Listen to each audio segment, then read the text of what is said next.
تتوقع يقدر يصل يقعد على الكرسي ولا حيوقع في البحر؟ شوفوا كيف بحاول يتسلق، لو غلط خطوه واحده ممكن يصير بيسبح في البحر دغري. بس استنوا ما تستعجلوش، راح نكمل المقطع في الاخر ونشوف شو صار معه. خلينا هالجيت نشوف اغرب الدراجات اللي ممكن تشوفوها بحياتكم. واحده 3 عجلات بس مش زي العاده، واحده قدام وثنتين ورا زي العاب الاطفال، لا منظرها غريب ومش عارف ايش الفائده منها. وهذه بعجله كبيره قدام بشكل مضحك. اكتبوا لي في التعليقات ايش اغرب واحده شفتها، ما تنساش اللايك والاشتراك. في دراجه بعجلات مربعه، يعني كل مطب حتحس بزلزال. وفي كمان دراجه بنص عجله، قال نص دائره.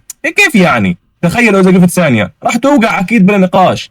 بس الاغرب من الكل، دراجه الكرسي تبعها بعيد فوق ولازم تطلع بسلم عشان تقدر تركبها. تخيل حالك رايح مشوار على السوبر ماركت وتضطر تحمل سلم معك. طب خلينا نرجع لصاحبنا اللي شفناه في البدايه، نشوف هل قدر يوصل ويقعد ولا وقع في البحر. بصراحه انا متاكد كل واحد فيكم عنده جواب مختلف، فاكتبوا لي بالكومنتس اي دراجه من هدول بتتجرأوا تجربوها.